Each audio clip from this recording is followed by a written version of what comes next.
Welcome back, everybody, to This Is My Bourbon Podcast, and I'm your host, Perry. I'm a little stopped up and coffee and stuffy and whatever, but Eric's with me, the Whiskey Mutant. I'm not. Let's go. That's nice. Yeah. One of us can bring up the energy, and the other one can just kind of coast through most of this episode.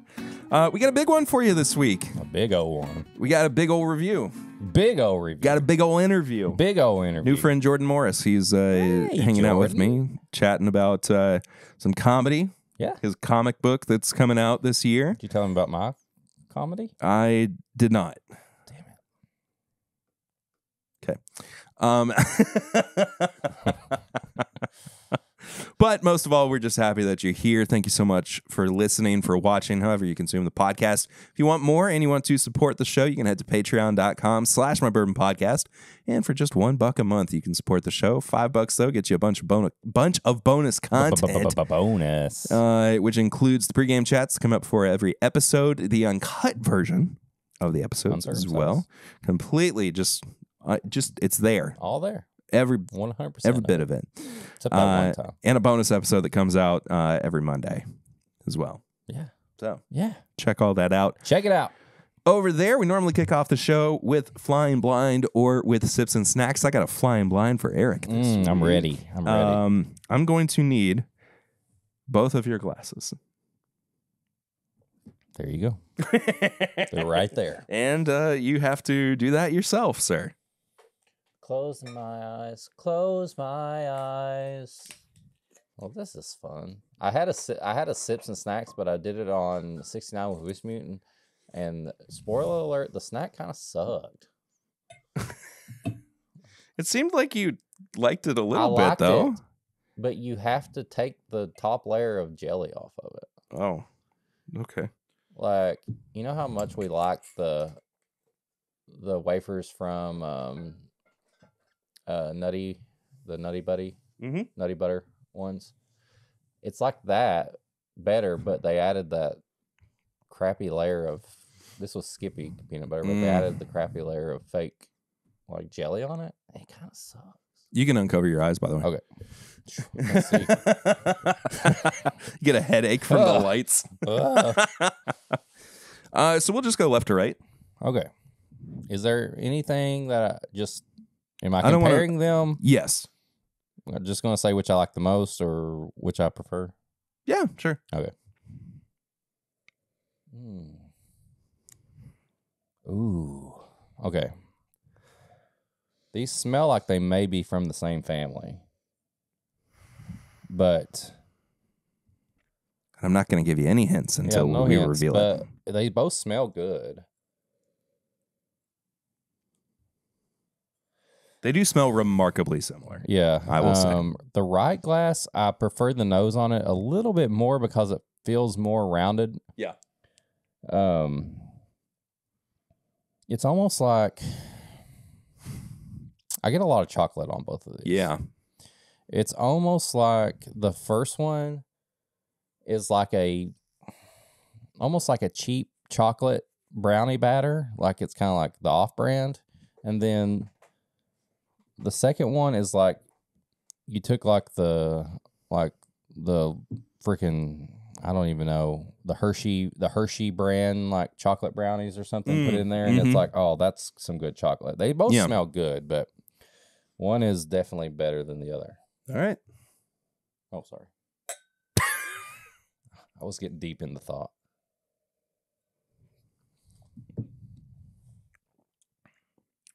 I like the nose better. Yeah, it's very corn forward. It's caramel popcorn. Yeah, there's not any chocolate on the palate. It is kind of corny, grainy a little bit. Also a little bit more. Oh, man. This is a crazy note. Candy corn. Yeah. Because I was, at first, I was going to say Bunch Crunch, where it's like kind of like the Rice Krispie and stuff. Yeah. But I don't get any chocolate on it. It's almost like kind of a Rice Krispie grainy note. But on number 2. Oh, that's where it's at. Yeah, that's still a little bit corny. No, I was getting ready to say that's like but not nearly what Glass 1 is. Is the tub of popcorn that you get at the holidays. Yeah. And this one's got some chocolate drizzle on it. Yeah. It's not great popcorn, but it's good enough. Yeah. And there's chocolate. I can get the chocolate on this one that I didn't get on the first one. Yeah. These are interesting. But very similar, right? Very similar. It's almost like, but different. This is like the. I shouldn't use that. No, I'm not gonna say that. Okay, all right. Well, it's almost like this one was the one that they that they thought was good, but they didn't work on. Yeah. And then this one was born, and they were like, "We're gonna make this into a champion." But it still didn't really make the it didn't really get the scholarship, but it was talked about more. Yeah. I don't know exactly how to do this reveal, but it kind of goes with something that we have talked about fairly recently. Okay. Something we talked about on the podcast fairly recently. Okay. As well. But Glass number 1. Okay. It's benchmark foolproof. Okay. Okay. Dang, that does not taste 125 proof. Mm-mm. Glass number 2. You just opened this one too, right? Yeah. Okay. It's benchmark foolproof. Oh my God. Kill me.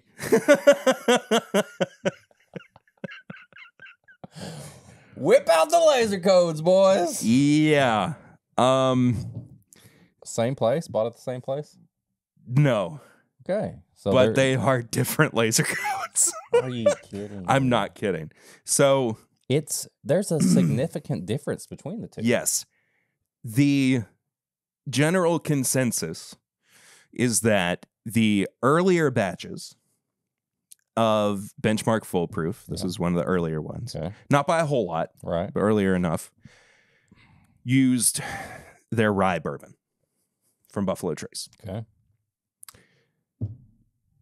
The newer batches, though, the consensus is that it is their wheated bourbon that didn't quite make the mark.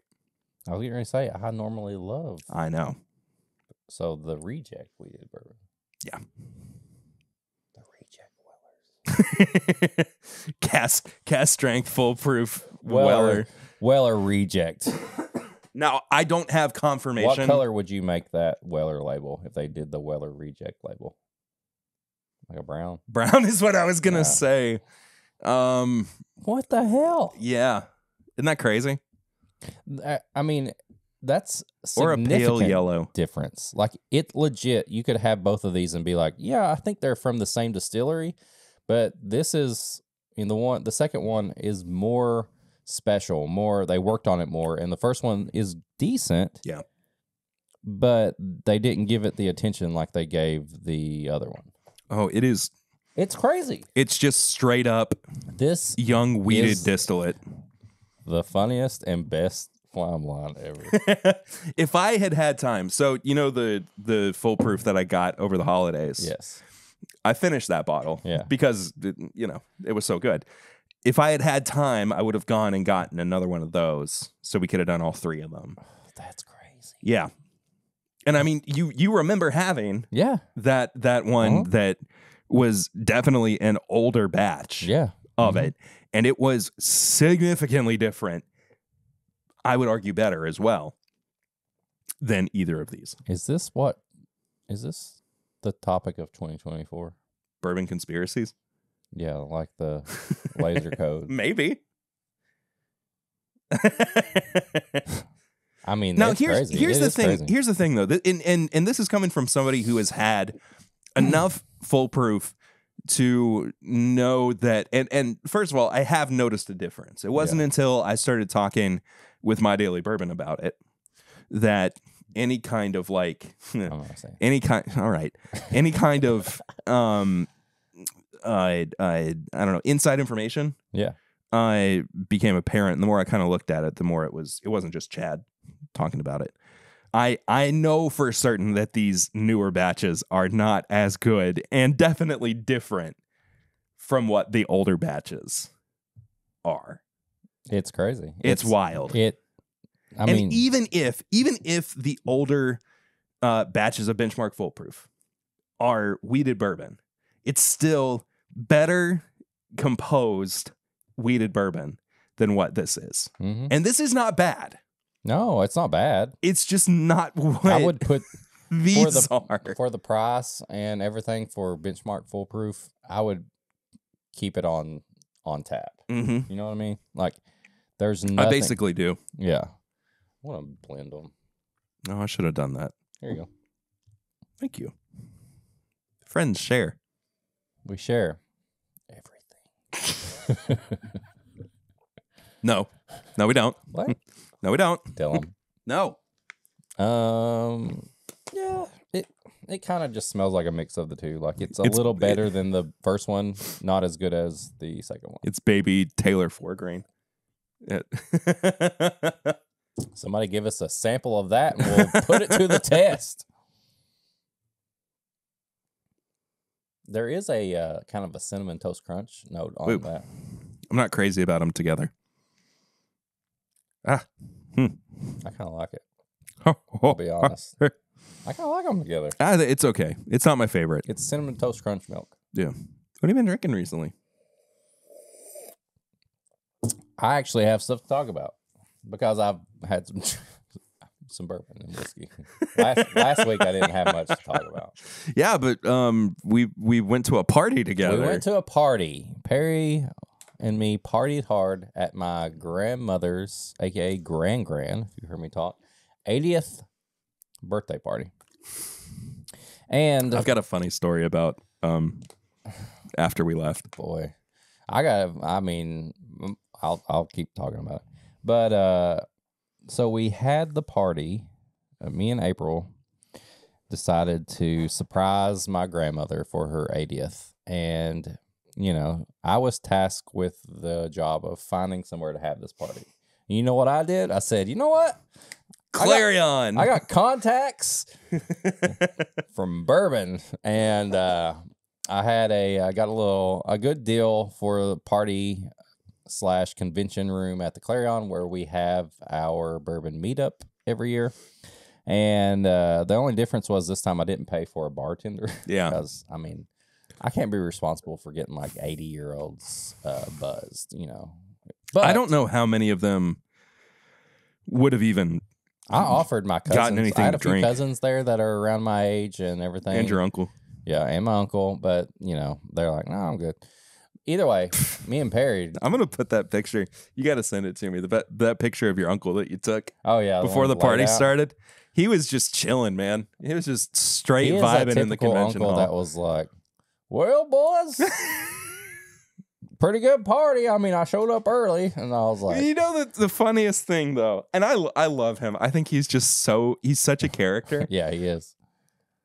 He started talking about his why he was saying he had come into town. Yeah. And how he wasn't lying to your grandmother and everything. And that was his story the whole night. Oh, yeah. Every time that he talked to somebody for the first time, that was what he first told them. Right. So and I looked at Lucy and I said, that's his story tonight. Yeah. That's the only thing that he's going to tell people. And sure enough. Inside baseball, the weather was looking kind of rough. It was really cold. So Gran texts and was like, hey, I'm not going to be able to make it down this weekend, after we had already planned this surprise party the whole time. So we had to be like, oh, shit. We got to get her down here. My uncle, who lives where Gran does, Eastern Kentucky, he always he works on cars and all this, and he has to come to Lexington to get parts or tools and stuff that they don't have available. So he's always down here back and forth. So we had to make up the story like, bub, tell Gran you're going to bring her down with you because you gotta get some car parts and stuff. So it worked out, but he stuck to the gimmick the whole time. And she ended up being surprised. It was a success. I'm sure if you followed me on Instagram, I tagged Perry and the podcast and stuff too. But it all worked out. It was fun. Food was great. Me and Perry were just freaking flasking and like sampling between each other the whole night. I brought the last of that Augusta Old Route 8. But you put a spin on it. But I put a little bit of C918 on top of it, what Pilgrim. is this? And it was fantastic. Yeah, it was. That was what got me to sleep that night, too. Yeah. More on that in a little bit. But then I also just brought some Turkey 101. Yep. I had a Weller foolproof pick which was so good. From Banners. Oh, it was so good. Then I brought some of the 15-year light whiskey from Penelope. Mm-hmm. We had that. What else? We had a little bit of the Lawrenceburg Bourbon Company TIMBP pick. Mm-hmm. And then what else? Did you have anything Jack, else? you brought the Jack Rye. the Jack Rye pick. Yes. I think that was it. That was it. That was enough to get us through, though. Yeah, that got me through the party. Felt good. And we both we weren't drinking out of like the fancy little like wine plastic cups that you get, or like old fashioned kind of looking cups. Bless Excuse you. me. Sorry. That was crazy. I know, right? I wasn't ready for that. For most people, it's an eighth of a sneeze. For you, it's I do 2 at a time. Yeah. Mm-hmm.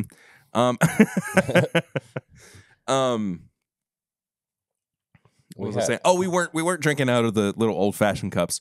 We were drinking out of basically solo cups. Yeah. With see, I feel like they probably would have. It was 10% bourbon and 90% air. Yeah, I feel like they would have probably been like, "You guys are good," but also I tried to follow the rules. Didn't want to run the risk of So it was a colored, solo cup. Nobody knew, and I offered it to my cousins and all that. One of my cousins was tempted, but they didn't. Apparently, they went back after the party and drank a bunch of wine at their house. Your sister-in-law was a little tempted as well. Yes, she was. If she didn't have to drive, I think she would. She was a character. Yeah, she's a character. But we also have to talk about the major revelation from that evening. One of my favorite memories of this whole party is this. So I didn't know. I'm 100% honest. I know you didn't. Grand's like best friend. Yeah. That she hadn't seen in how many years? I mean, it'd been a while. Yeah. That was probably not what Perry was saying, but that was probably my highlight. That was special, man. There were a few people that didn't get to come because of the weather. They lived in Tennessee and other places, so it was hard for them to get here. But one of Grand's oldest friends that she hadn't seen in a while did make it. Yes. And it made the whole, whether anybody showed up, it was just me and Perry and Lucy and April and Gran and this person there, it would have still been amazing because that was my highlight of the whole party. Yeah. So she's known Gran for a long time. Very long time. She's known you basically your entire life. Since I was born. So she knows your family super well. Yeah. I don't know how this conversation started, but she started talking to you. It was because she saw how my kids were trying to steal the spotlight from everybody. They were performing. And they said, your kids are very talented. It must run in the family. So from there, I get the call over to come talk to this lady and proceed to find out that you are cousins with Sturgill Simpson, one of the biggest country musicians on the scene right now, has been widely regarded as like the next kind of like Highwaymen slew of country musicians too. And one of my favorite songwriters as well. And I just was like, what do you mean? And so I start talking about his music. I start talking about the song Panbowl that he wrote too. And everybody's like, yeah, Panbowl, we know Panbowl. And then they start talking about like the papa and like the people. I'm like, he sings about him in the song. I know these people because they're in his music.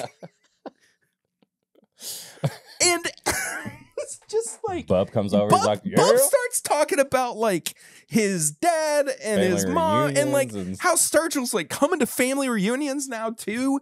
And I was like, how have we not known this until I didn't know. I know there's no reason for you to have known, but it was just so funny that everybody was like, yep. They're like, yeah, Sturgill. Yeah.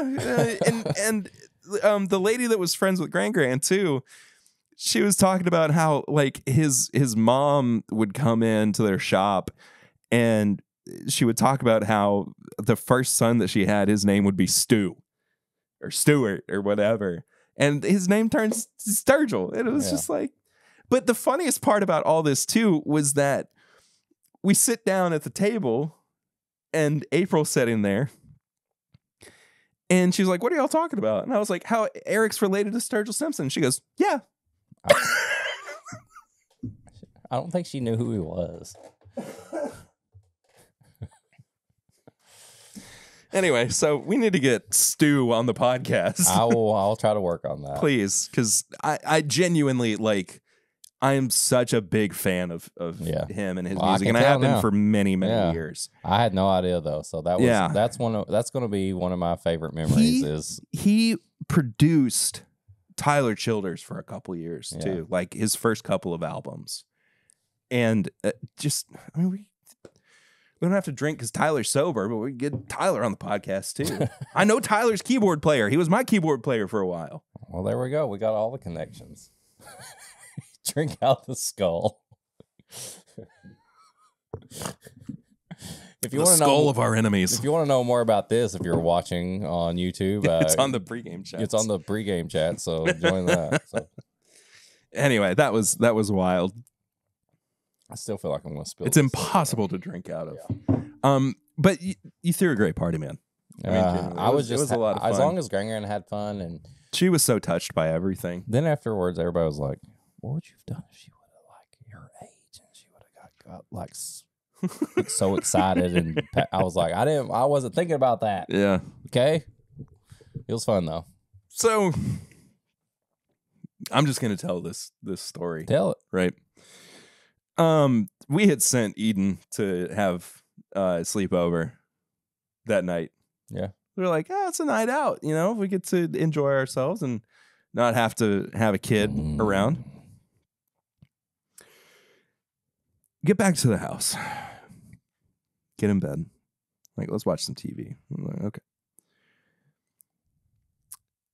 I realize as I have laid myself in bed that in the process of helping you bring stuff out to your car, I have thrown my back out. What? Yes. Oh, no. I had pinched a nerve or thrown it out or something. I could not get comfortable in bed. Pain was going all the way down my leg. And so I slept on the couch that night.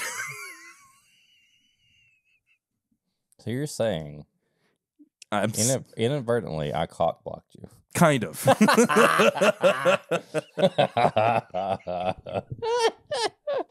I'm trying to be a good friend. I'm trying to help you out. I'm trying to, make it an easier process for you. I never said you had to. You offered. And I know.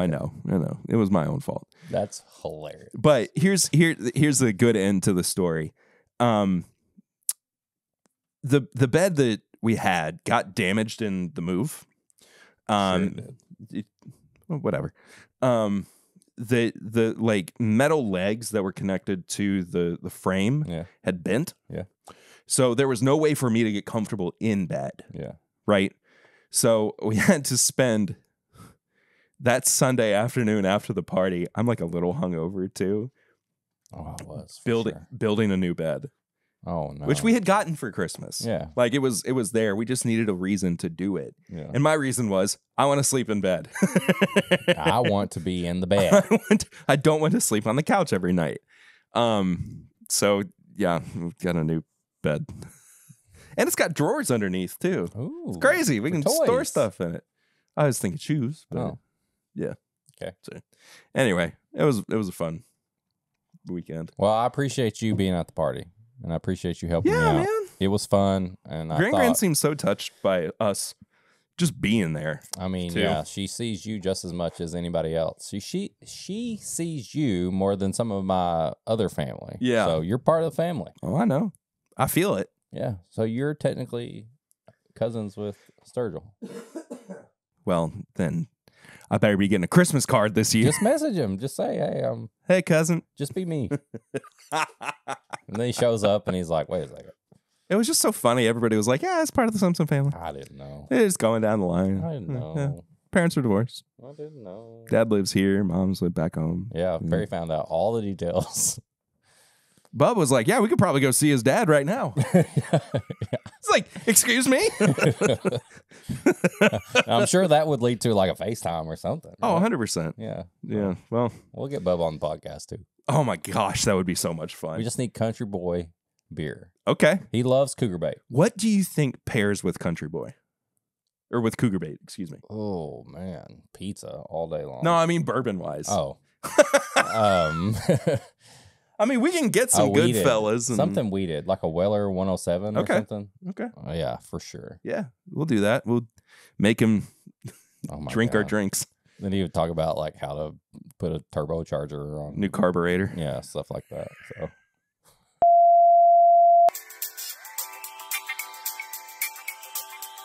This is My Bourbon Podcast. Is brought to you by Monkey Cult Coffee Company. Oh.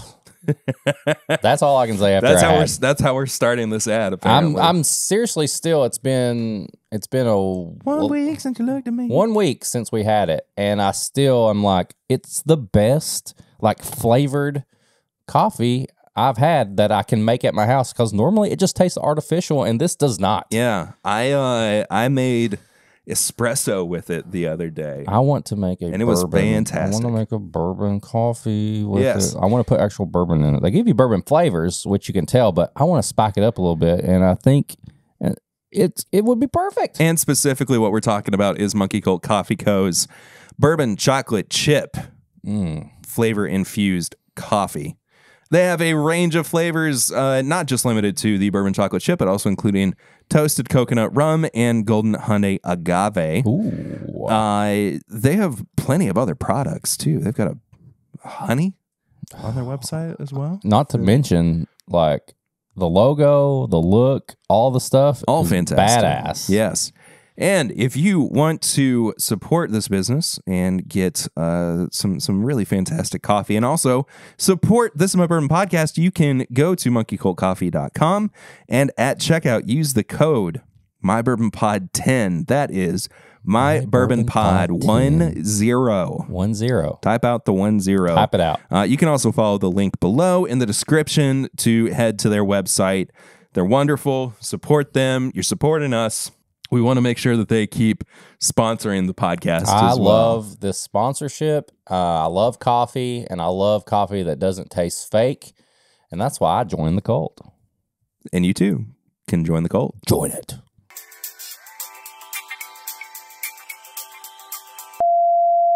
I am super excited to be welcoming to This Is My Bourbon Podcast a guy that I am quite a big fan of in all of his many different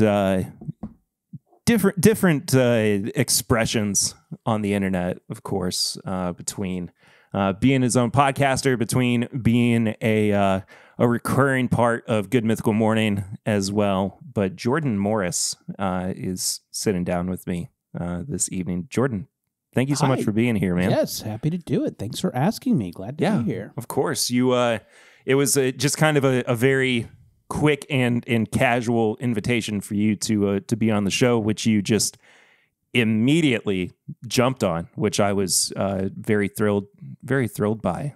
Yeah, you caught me at a great time. Listen, I love podcasting. I love bourbon. So obviously the topic is really fun. There we go. Always happy to do it. I am thumping pre-orders for a new graphic novel. So that's a nice benefit of this. Of this whole thing. So I appreciate that. But yeah, Absolutely. I mean, listen, I don't need to start plugging now. Let's do the thing. I'll plug later. I do want to get to youth group at some point for sure, because it brings up there's so many different little different little parts of our lives that I feel like we don't fully realize other people are also dealing with and going through until, somebody speaks up about it. I mean, it was, as I was kind of dealing with my own sense of like deconstruction and reconstruction, I was really starting to find Rhett and Link's conversation about it.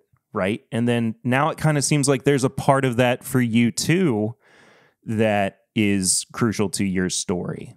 Right. Maybe I need some more info. What do you mean by deconstruction, reconstruction? Tell me more. For me at least, it's the notion of not considering yourself Christian in the same way that you were kind of raised. Oh, we're getting into right. it. We're already, right, yeah, dude. All right, dude, out of the gate. Okay, there was going to be a part of this conversation that was around, inevitable. No pleasantries. What's out there? What happens dude, after we die? And you know what's funny is I had this on the end of my list of things to talk about, and sure enough, I mean, like, but for sure, no fucking around. This is lean and mean. Let's do it. But like that was something that I was kind of like going out on that first date. Do you want kids? What do you? Where do you see yourself in 5 years? Dude, do you want a commitment? The crazy part about that too, I married my high school sweetheart. So nice. we had that conversation, like, I mean, very early on, so it was just something that like, I'm so keen to like just jump head first into so many different things. But like, I guess we will kind of start with youth group then. So the premise behind it, right, is that it's part of your own experience growing up in the church, but also taking a little like creative liberty with it as well, correct? Yeah, sure. So Youth Group, the graphic novel that I made with a great artist named Bowen McGurdy, is coming out next year, available for pre-order now. It is a like YA horror comedy about a youth group, about a kind of goofy Bible study, the likes of which I grew up in, and perhaps you did too. I did as well. It's one of these like teen Bible studies that like, the grown-ups go into the big church or the grown-up church, and the kids go to someplace cool. It's called like the underground, and it's got like fake graffiti on the walls, and a cool dude with tattoo sleeves like sits backwards in a chair and tells you about a pretty rockin' cat named JC who was pretty punk rock, if you ask me. And flipping they flipping kind of tables in the church and flipping tables, turning water into vino. This cat was rad. It's that thing of like trying to make a Bible study like fun and relevant for teens. And, it's something that I experienced, and a lot of people I know experienced, and it's something I've never seen like depicted that well in media. Sure. It's so ridiculous. It's so goofy. And so it's always been like something I've wanted to write about. Just a great place for comedy, a great place for like, the teen experience. It seemed like a fun world to set a story in. And then, a couple years ago, I saw a statistic that like exorcisms were on the rise. Like people in America will just still do an exorcism, and there was like a viral video of these kids, they look like teen youth group kids doing an exorcism on like a Starbucks patio. It was just bizarre. In suburbia. A kid was speaking in tongues. They were laying hands on him and like chanting in Latin, and it was just in a Starbucks, or on the patio of Starbucks, I guess I should say. Starbucks adjacent. Yeah. Probably in like a strip mall with a Best Buy and a Cold Stone or something. So that kind of got me thinking about like, oh, what if that happened to me? Like, what if these goofy kids I grew up with who sang these, like Bible themed parody songs actually like had to do an exorcism? And that was kind of the germ of the story. And and then I kind of like populated it with just like characters from my life and kids I grew up with. And and I got to kind of put it together with Bowen on board, who is a really, really brilliant comics artist. they've done a great creator-owned series called Spectre Inspectors, and they've done work for Marvel Comics, and we're just such a great partner for all this. Fantastic. And and it's coming out next year. It was super fun. It like it's not like it is meant to be fun and funny first. It's not like it's not meant to be like a takedown of all that. But I think our main character is like a skeptic who feels like she was forced to go to youth group, which I think was a lot of kids there who were like, you could really tell which kids were into it and which ones are like, my parents made me come here because they found pot in my drawer. So yeah, that's kind of our main character. She's a kid whose parents made her come because, it's like her bargain with her mom to, like apply to schools on the East Coast. It's set in Orange County where I grew up. So yeah, that's kind of like, she doesn't really want to be there. She's, she's kind of a gothy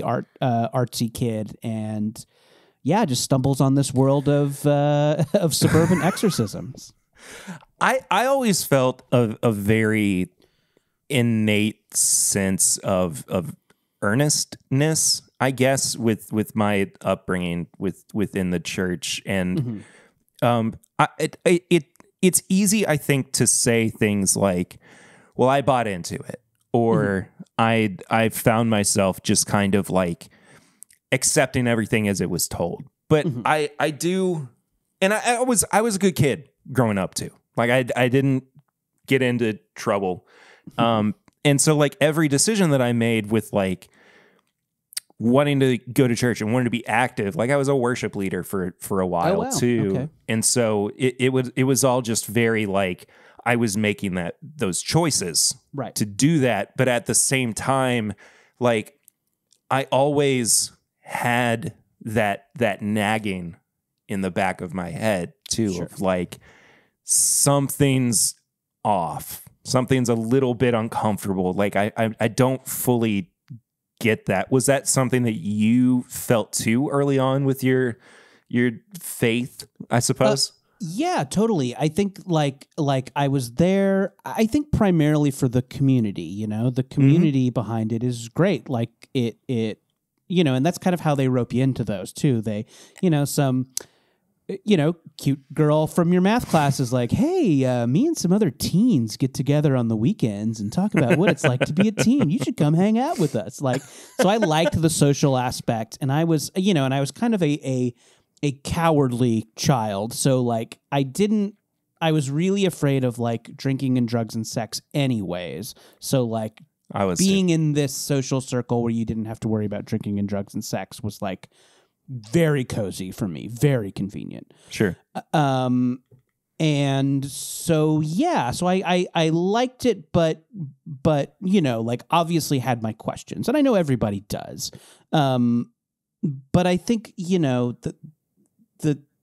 it became so hard once like political shit started seeping into it. Like that, I really distinctly remember, a sermon where they talked about the Harry Potter books being satanic and about how like, AIDS is a punishment, which is like, that's a lot more intense than anything I heard. Yeah, and Harry Potter, whatever, but like, the stuff like with, AIDS and of course, queer people and stuff is fucking evil. Like it is, so, and that's not like stuff that we address that much in the book, but yeah, that's the stuff that makes it really like made it really hard to kind of keep going.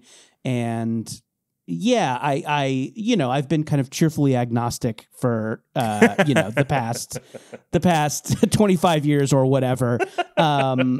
Well, we really did dive in just head first into the conversation and everything. And I want to kind of rank Halloween candies. What's your favorite 3 movies on a desert island?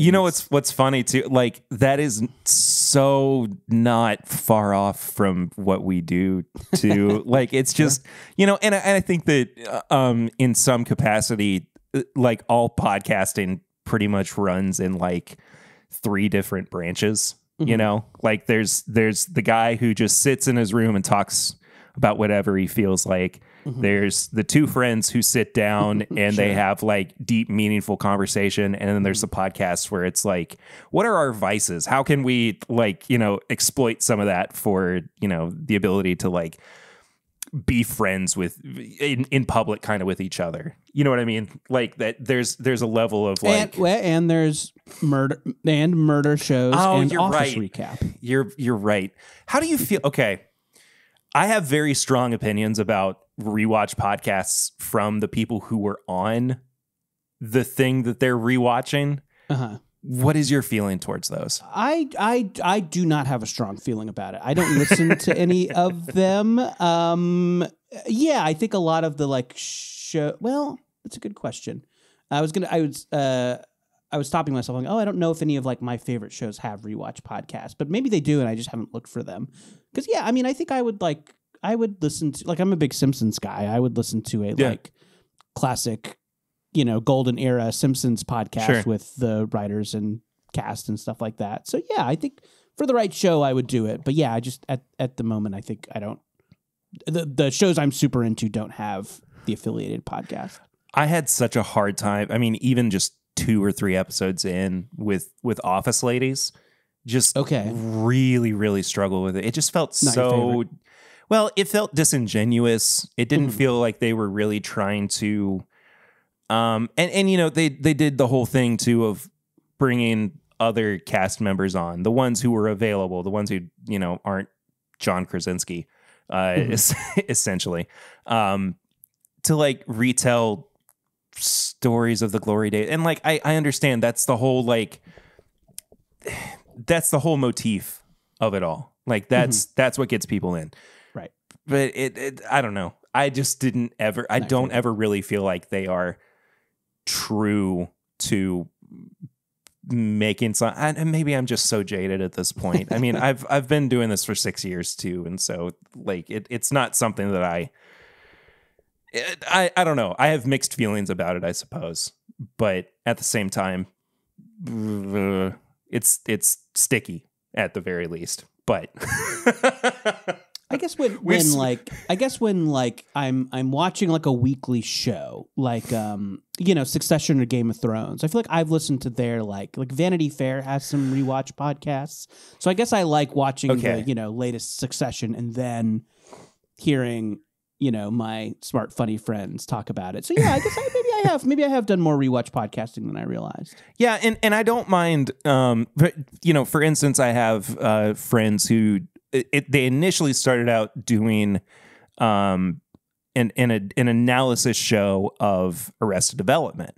Okay. But they're not connected to the show in the way that like actors are or anything.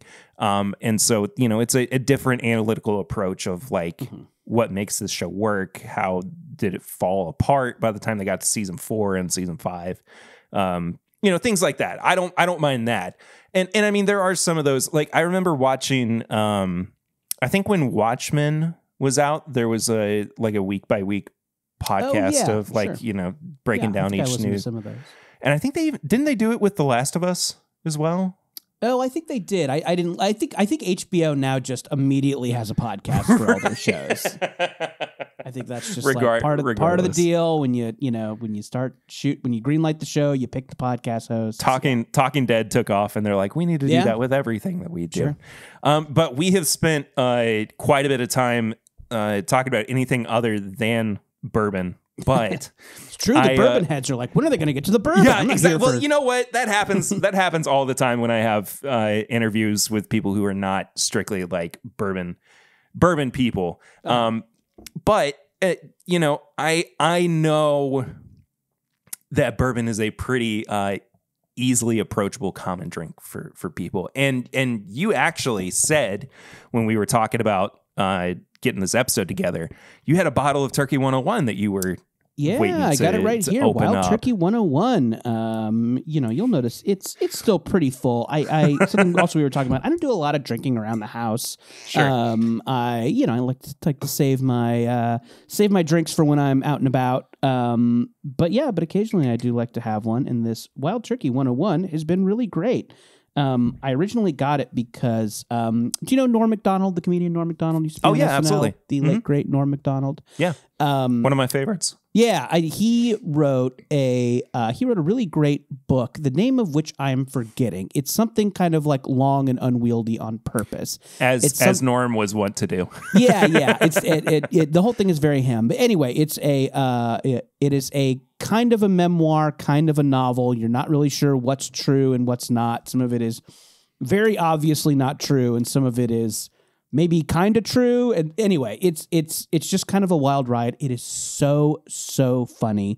If you loved Norm, I really recommend checking out this book. I think if you just search Norm Macdonald memoir or whatever, it'll come up. Yeah. But a running joke in it is him always mentioning when he's drinking Wild Turkey 101. And I listened to the audiobook. And Norm Macdonald's delivery, it's like the greatest. There's nothing like it. And it's incredible. Just like every time he'd mention it, he'd hit it in that way that he did when. Do you remember the SNL updates when he would say Germans love Frank Stallone? Yeah. It's just that hard to describe why that's so funny, but it was. And he has that same cadence every time in the audiobook, he will say Wild Turkey 101. And this book is such a weird mystery. And I genuinely wasn't sure if he was doing it because he liked Wild Turkey or if they were like sponsoring him in some way, or the joke was that someone would sponsor a book. Whatever it was, I do not know why it's in there, but it just made me laugh every time. Wild Turkey 101. So after I finished the book, I was like, I have to try this. It's the most effective marketing of all time. If they didn't pay for it, they should have. So I went down to my local Bevmo and grabbed it, and it's been really tasty. Yeah, man. We have the phrase amongst bourbon people, bourbon aficionados, whatever you want to call us, daily drinker.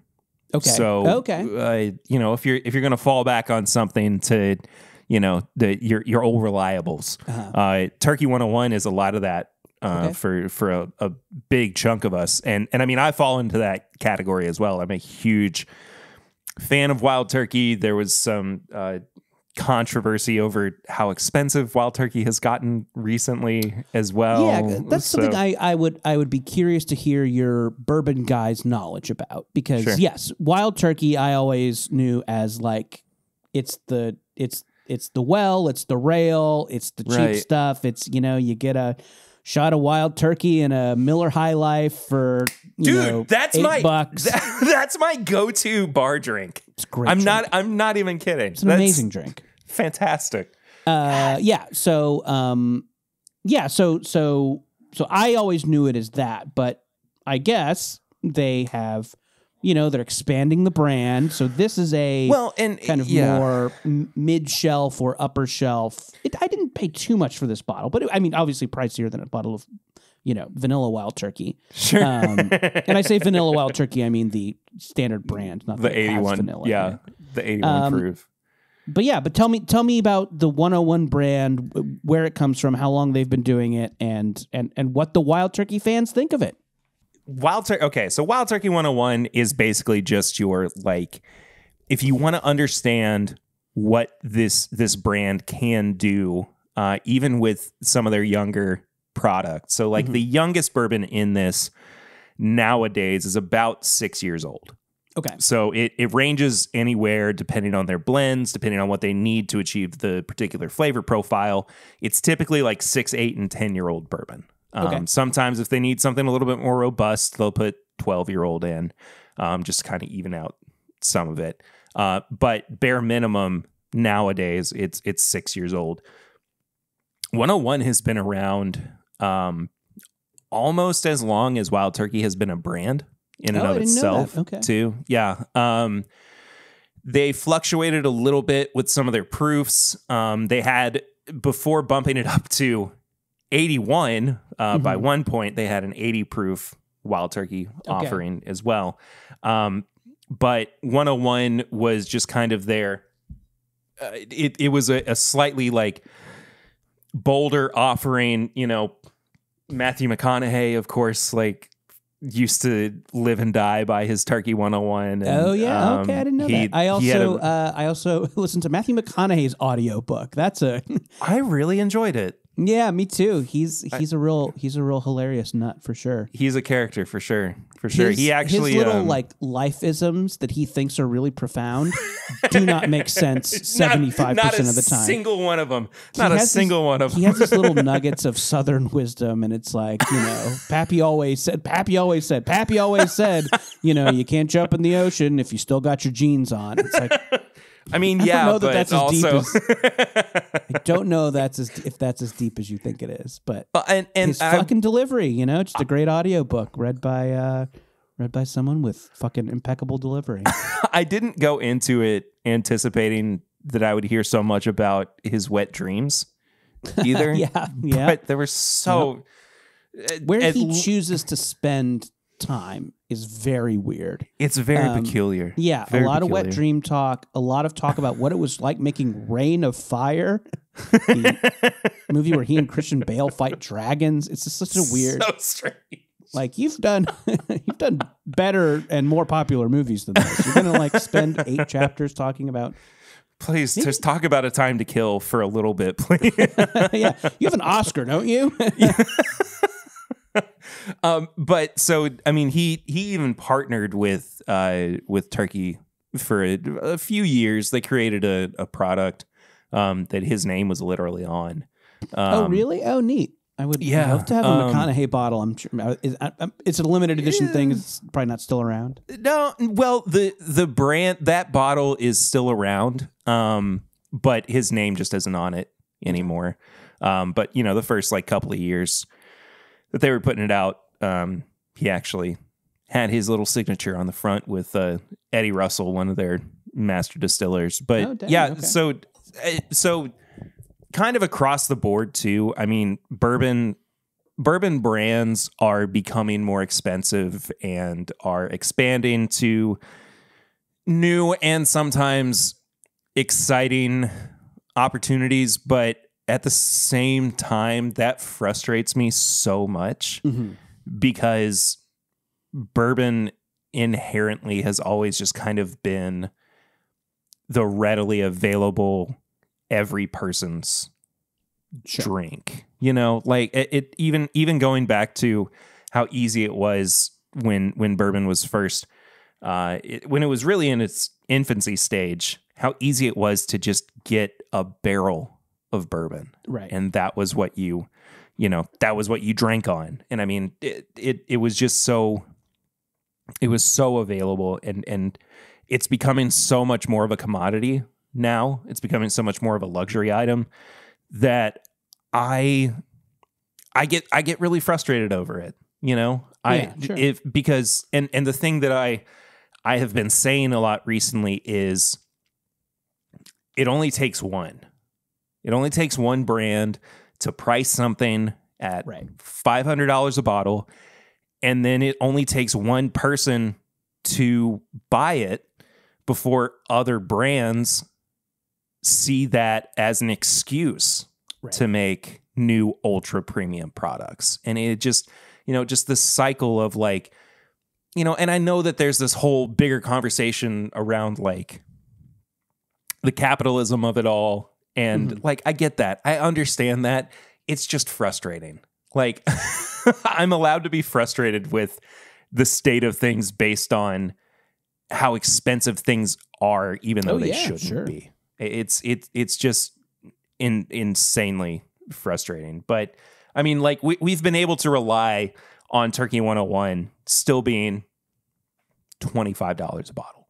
I mean, that's essentially where we are with it now. Yeah, I think that's around what I paid for it. Yeah, which is it's nice to hear that, because I always hear of elevated prices out in California as well. And we got them. So yeah, but maybe I just got the Bevmo deal. So what's funny though, talking about you drinking bourbon, there are a lot of instances of you online drinking vodka vodka sodas, or like when you went to when you were doing bar rescue, and you had a vodka cran. Yeah. This is something I was a recon guy on an episode of Bar Rescue. If you don't know that show, it's the recon guy. So it's a show where a mean dad who owns one sport coat yells at people who have shitty bars. And the recon guys come in at the beginning. They like go to the bar as it is, and they come back to John Taffer, the host of the show, and they tell him like, "Oh, how much the bar sucked." So I had a friend who knew the producers of Bar Rescue. He like knew I was a fan, and he's like, "They're doing one in San Diego tonight. Do you want to be one of the recon guys?" So yeah, I obviously jumped at the chance. I was such a fan of the show. I don't watch too much these days, but there was a time when I was like it's real big on Bar Rescue. Same. When we had cable, it was like nothing else is on. We'll just flip it over to Paramount. And we'll just start watching. Yeah, geez, hours and hours of Bar Rescue. Yeah, and now I think there's like streaming channels like on Pluto or something where they just play Bar Rescue. But yeah, that was essentially what Paramount was for a while, and Spike TV before it. Anyway, yeah, they like had a deal with Kettle One, so they're like, if you want to go in, maybe order a Kettle One. So yeah, I don't normally drink Kettle One. I mean, I like it fine, it's good. But yeah, I just kind of did that because they asked nicely if I would order a Kettle One when I go to the bar. I don't usually drink vodka, but I am forever immortalized in a constantly rerunning episode of reality TV, drinking a Kettle One and cran. Not a bad drink. It does its job. Yeah, I would say. Yeah. But I mean, vodka is inherently tasteless and odorless. And, yeah, not a big vodka fan. I'm maybe mainly a tequila guy. That was actually my. I had a question of what your preferred spirit or drink was. So tequila. Then it's any kind of mixed cocktail tequila drink, or just if I need a utilitarian drink, tequila soda, can't beat it. I know it's trendy these days, man. It's a good drink. You can call it a ranch water if you want to. There you go. But I really like it, and I love a oh gosh, the name is escaping me right now. Tequila and grapefruit. That's called something, right? The Paloma. Duh. There you go. Thank you. There we go. Yes, yeah. Love a Paloma. You can do it. You can do a cheap one with a grapefruit soda if you want to. That's great. And some like more mixology-y cocktail bars will do a tahini rim and fresh squeeze the grapefruit right in front of you. That's great. I love that. But yeah, you can get a cheap one with tequila and squirt is perfectly delicious. So yeah. So I wanted to talk about your comedic history and your work as an actor and as a comedian too. It wasn't until I started, and you are not the first. You're not even the first person at Good Mythical Morning that I have done this with, but I didn't realize this until I was going through everything. The first thing that I ever saw you on was Comedy Bang Bang. Oh yeah, sure, Comedy Bang Bang. Yeah. I was a weird museum guide in an episode of Comedy Bang Bang. It's actually a very funny episode. That one's funny. Weird Al's in it. Fred Willard. Speaking of dear departed comedy legends, Fred Willard's in that one. Aubrey Plaza, I think's in it. Great episode. I noticed. I mean, you worked with Comedy Bang Bang for a while too. You were on their podcast at certain points too. Gosh, have I ever been on Comedy Bang Bang? I don't think I have ever been on Comedy Bang Bang. I would like to be. Again, I got this book to promote. Scott, if you're out there, call me. He's too busy doing his new Bruce Springsteen podcast with with Adam Scott. Yeah, those are funny. Scott, I like it when they go deep on the albums. Those are always great shows. But I've known like the Comedy Bang Bang people for a long time. I definitely like started in comedy with a lot of those writers. And yeah, definitely know Scott from podcasting. Scott's done our podcast, Jordan Jesse Go, a couple times. Always great, always funny.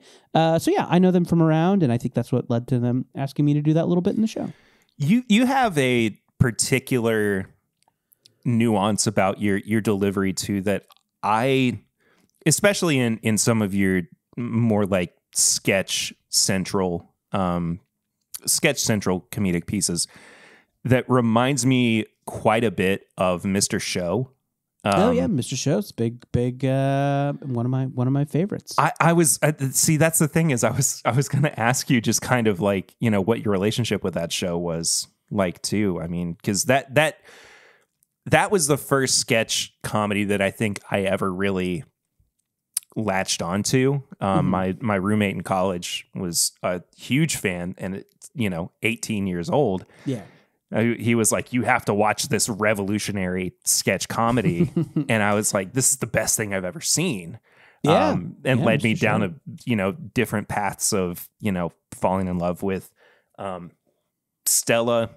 Oh, yeah. Sure. With people like Auntie Donna, too. Oh, yeah. Out of Australia. But specifically, like, Mr. Show. I mean, where did that relationship with that show for you kind of begin?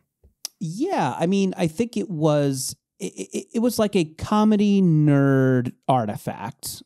And I think if you were a very serious comedy nerd, which I was / am, around the time I went to college, it was this thing that had been on the air and was not like on DVD yet. Streaming's a long way away. So it was something that you like traded VHS tapes of. Like there was a guy in my dorm who had a VHS tape with like 5 Mr. Shows on it. Right. And it was kind of something that you just got retaped and traded around. And yeah, so, you could man, I didn't realize there was a comedy tape trading scene in the same way that there is with like Grateful Dead shows. Yeah, there kind of was with like that and like the early Tenacious D shorts on HBO. Yeah. They were these, in the early days of Tenacious D, they had these little like 10-minute episodes that aired on HBO late at night, and those weren't watchable anywhere. But if you knew a guy whose, older brother had HBO, you could get a tape from him. So yeah, there was that. And, like stuff like, you mentioned The State and Stella and yeah, I know it's so like, it's so cliche at this point for guys my age to talk about before streaming, before you could just get everything. Shut the fuck up, guys my age. But, these things became even more like important, and it was a huge deal when you got your hands on them. And yeah, it was Mr. Show was totally one of those things, these like kind of secret secret code, secret handshake things that you could kind of trade with other comedy nerds. And yeah, it was such a smart, funny show, and it kind of like it made fun of comedy a lot. Like a lot of the comedy was like about comedy. Like there was the thing where Tom Kenny is that like hack stand-up comedian, and they have the like their version of Weird Al and their version of Dr. Demento. So it was like if you were a comedy nerd, it felt like, oh, they're making fun of comedy. I get this. So yeah, it was a really special show, and definitely like obviously so many like great writers and performers came from it. And it's definitely one of my faves.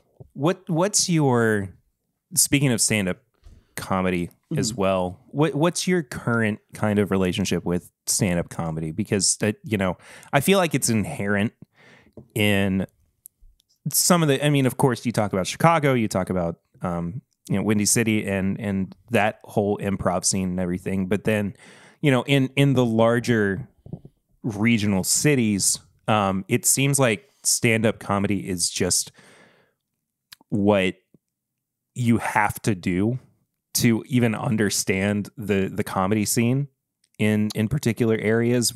So, I guess 2-part question, like, did you feel any kind of like pressure to do stand-up comedy when you were starting out, and what is your relationship with it like? Yeah, when I first moved to LA, which was like 2005, 2006, I definitely like tried to do stand-up. I did some open mics. I think I just wanted to try everything. I kind of had a vague idea in my mind that I want to do comedy. So I gave everything a shot. I did, improv and sketch and, podcasting, which I still do. And yeah, and I tried stand up and I liked it, but I wasn't good at it. It like I never like clicked with it. It never was my thing. And I think you have to love the grind with stand up. You really have to, it's like about repetition. Like you have to be a good joke writer, but it's so much more than that. You can't just go up there and like read jokes off your phone. Which I like did, like Sure, I was like, I wrote these jokes. Listen, it's just, there's so much to it. And I think people who love it, love getting out there and doing the grind and doing the open mics and doing the road gigs. And yeah, it just, I don't know. I never felt like I had a knack for it and didn't like love the grind enough to want to grind at it. So yeah, I definitely love watching stand up. I love watching it. I love great stand up. And I still love going out and checking it out. But it's not something I want to do myself. Would you rather do stand up again for the first time with all the nerves of it, or go to Burning Man again and get your taint washed? Oh, Burning Man! Burning Man's a blast. Stand up's a bummer. Doing a bad stand up show, that's the pits. Burning Man's fun. What's so funny too about and I actually rewatched. It was, I think you did Two Truths and a Lie on a Good Mythical More with Matt and Emily. And Emily was so surprised that you went to Burning Man. But like knowing that backstory too of like you being in the throes of it and then some guy's like, let me wash your taint. And like knowing that was the conversation you all probably had afterwards was it was so funny to me. Yeah, that is a like popular, if I need a story to tell, I have that anecdote about getting my taint washed at Burning Man, which I imagine you've heard at some point. So yeah, that was it was a blast. I don't think it made me I went to Burning Man exactly once, so I don't think I'm like a burner. I don't think I'm someone who wants to make it part of my life, but when I went, it was very fun. I really had a blast. So yeah, I want to ask too. So aside from Comedy Bang Bang, the thing that I really did, of course, and as I'm sure so many people have as well, but latching on to Cotton Candy Randy as well, and just kind of like taking a deep dive into it. Like the first time that I saw your face aside from Cotton Candy Randy, I was like, is this really the same guy? Like it just, it didn't really quite line up and everything. But some of my favorite moments with GMM are you interacting with Emily too. Emily Fleming, for anybody who doesn't know who she is. But how natural of because the way that I kind of look at it with the two of you is like you're almost comic partners too, the way that you interact with each other. What was that kind of progression like for you all? Was that just something you just snapped and turned around and you're like, oh, well, we understand each other's sense of humor, or was it workshop a little bit? Emily Fleming, GMM writer / regular. We wrote together on a show called At Midnight on Comedy Central. Oh, and so we met there and just kind of like clicked. Like she's so funny. I mean, anybody who's seen her on the show or seen her do stand up knows that she's hilarious and just has this really, really like insane like comedy perspective and worldview, and just is such a good writer and such a fun like person to spend time with, whether on stage or interpersonally. And yeah, we just kind of like clicked working for At Midnight and became friends, and I think just have a rapport like friends do, and just the fact that she's really, really funny makes our interactions really funny. So yeah, she's great. She's still somebody I like hang out a lot with currently. So yeah. And speaking of stand up and Cotton Candy Randy, you got to do a tight 5 as CCR. Yeah, Cotton Candy Randy, my weird dark Santa character that I do on Good Mythical unsettling, Morning. I think, is the way you've described him. Yes, more often unpleasant. than not. Unpleasant. There we go. For people who haven't seen it, he's like a gross Santa. He's got a cotton candy beard. He just says weird, fucked up stuff. And yeah, they on Mythical's like fan channel. On the Mythical Society, they did a stand-up special. So Emily, who we talked about, did stand-up. She like is an actual stand-up with an actual act. And Matt Lieb, who you mentioned, he did a great show with that. Jordan Myrick, also very funny on that. So Hilarious. They asked me to do stand-up, and I'm like, I don't do it. Can I just do a Cotton Candy Randy bit? And then he said yes. So yeah, I just did some, jokes that I thought a, dark possessed drifter would tell, and then just did some kind of roast material about GMM, some, Friars Club style jokes about, the crew and Rhett and Link, and we had a good old time. Yeah, I don't know if I think that's still up there and viewable if people want to watch it. It's on the Society, I think. Oh, cool. Yeah. Where, yeah. I have to ask too, because, endlessly fascinated with just the insanity of Cotton Candy Randy. But how on earth did that character even come to existence? I can't even begin to fathom like what the early conversations were about his inception. So not much. It was not something that we like talked about a lot. I was a writer on Good Mythical Morning for a bit, and part of, if you watch that show, that like it's a let's all put on a show vibe, and the people on the show are people who work behind the scenes, and it's the writers, and it's the crew, and it's the producers. They all kind of pitch in and do bits, and it's just full of funny people. So it works out great like that. So when I was a writer, they had an idea. It was like National Cotton Candy Day. And they're like, Jordan, we want you to come on as Cotton Candy Randy, the Santa of Cotton Candy Day. And they'll like, you'll just be like a really low budget Santa. And so that was kind of like the prompt. And yeah, so they got the costume, they got the like weird cotton candy beard and eyebrows, and yeah, I didn't really know what to do. But they had a caterer there for a while who had a weird voice. They had a caterer who we would do his voice when he left, and we would always do a thing where like the caterer was saying something dark, so it would just be like, "Oh, we have a lovely lemon chicken today. My wife won't let me see our kids." Like, so that was, and I'm like, "Oh, I'll do the caterer's voice and make everybody like on the crew laugh." So yeah, that's kind of where it started. I was just like, "Oh, I'll do like an impression of this weird guy." And just say the like craziest stuff possible. And yeah, here we are, 40 years later, still doing it. And I like doing it. I don't mean to sound like it's not fun. It's very fun to do. Yeah, I'm happy to do it anytime they ask. But you also you said you were a writer for a bit. You did step away from being full time with GMM. Yeah, I really liked it there, and still do like it there. It's obviously like such a fun place, and they do such a fun show. I was there for a while and had some other stuff I wanted to try, some other stuff I wanted to do. So yeah, I kind of like sat down with them. I was like, hey, I love you guys. I want to be part of the family. Consider me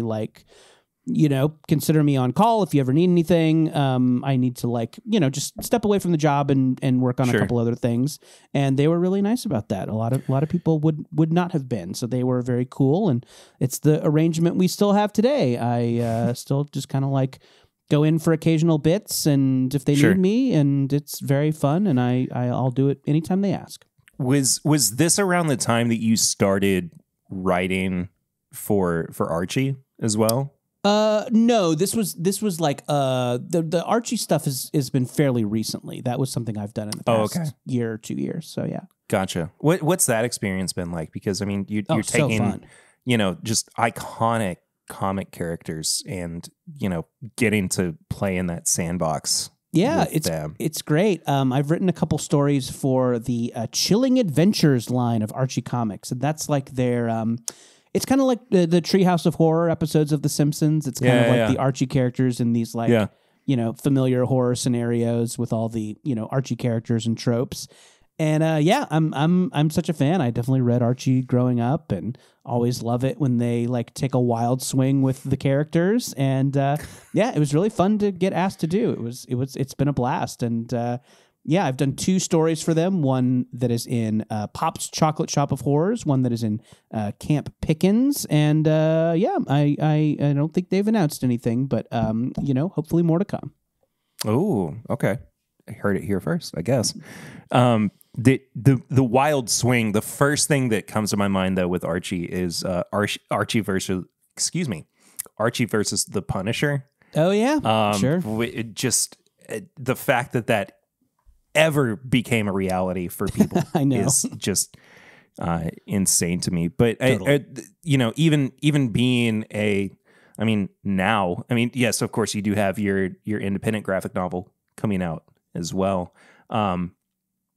But being a comic book writer, essentially, what are you reading these days too, if anything? Oh, sure. I actually just finished a couple issues of Ultimate Invasion from Marvel Comics. It was really good. Oh, nice. Really I'm good. 2 issues into it, so I haven't completed the whole thing. Jonathan Hickman, great writer. Brian Hitch, great artist. This is the Incredible. Line of Ultimates comics from like 2005 or something. It's their kind of like mashup of the traditional Marvel Comics universe and that universe. It's been very fun so far. You got an evil Reed Richards. That's a hoot. That's been really good. What else have I read? Oh, the Ryan North Fantastic Four. The artist of that, I'm not remembering off the dome, but the writer is Ryan North, who's one of my favorites. Can do no wrong as far as I'm concerned. And he has a Fantastic Four run that's going right now that has been great. I started one of their first trades, and they're really great. They're kind of like little standalone stories about each member of the Fantastic Four that they are kind of tying together into one bigger story, and it's been just great. Ryan is such a funny writer and really nails the family stuff that is so important with that team. So it's been great so far. It's exciting for me that in some capacity the Ultimate Universe is coming back, because Ultimate Spider-Man was like my intro to comic books. Oh I think those Ultimate comics were a lot of people's first comics. They were and they were really especially the early runs. I mean, they were really good, and then it all just kind of went off the rails when Jeff Loeb became a part of it, and but also comics. Comics just go off the rails. that is true. But the funny thing, thinking about it, is like, it's set out to be like the less complicated Marvel universe, and then it, within a couple of years, it was as complicated, if not more so, than the main 616 universe. But I mean, I'm excited for the new Ultimate Universe that's me too, coming about. I think it's shaping up really well. Yeah, totally. And they have such good writers and artists on them now, and I'm excited to see what they do. Dream comic book that you would get to write? Oh, that's a great question. I mean, I was a Spidey kid, so getting to do anything with the Spidey characters would be awesome. I would love that.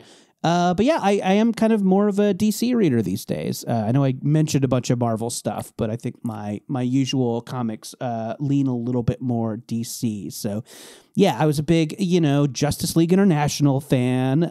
So I love some of those goofier DC characters like, Booster Gold and that whole gang, Fire and Ice. So getting to do something with those characters would be a ton of fun. I was saying on another podcast, I'm also a big fan of those kind of one-on-one fighting games like Street Fighter and Mortal Kombat. Oh, yeah. And I know occasionally they'll do comics with those. So yeah, getting to do something with those characters would be a ton of fun. They have such wacky, weird continuities these days. It would be super, super cool to do something with that. I would love to see, especially now that you bring it up, a Booster Gold Blue Beetle comic from you. I think that would be so much fun. I would love to do it. They did they did one that just wrapped up, I think, earlier this year called Blue and Gold, where Booster and Beetle become like social media stars. Dan Jurgens wrote it. Okay. Where they become social media stars. They like live stream the crime fighting. And I was like, oh, that's what I would have done. So I'm like, well, somebody already did it. I got nothing. I got no more pitches. That would be my pitch exactly. Just do your fan comics on DeviantArt or whatever. That's all, that's all you can do. Okay, so Spider-Man, dialing it back to him a little bit. Happy Spider-Man or defeated constantly Spider-Man? What do you prefer?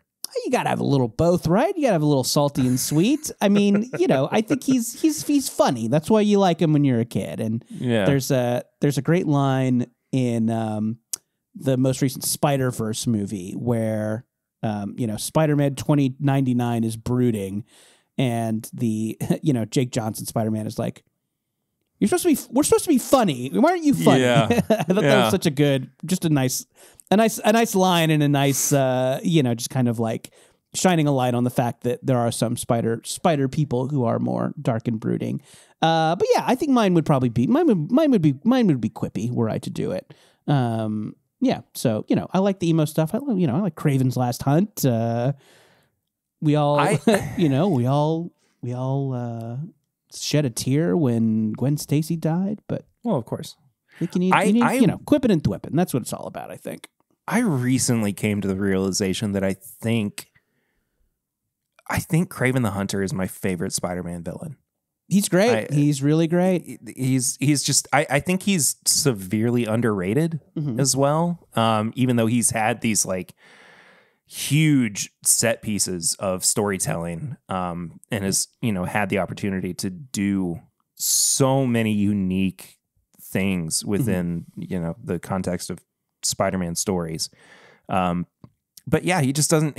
I don't think he gets the love that he deserves. And, but I we'll think see how the Kraven movie does. Maybe we'll get more Kraven once Kraven Mania sweeps America. What's the Weekly Planet say? Kraven the animal lover, which is what he's kind of being made out to be in this new movie. Yeah, so I know. We're just trying to try and make him the hero villain, but we'll see. Yeah, I like those Venom movies. Maybe they'll do a good job.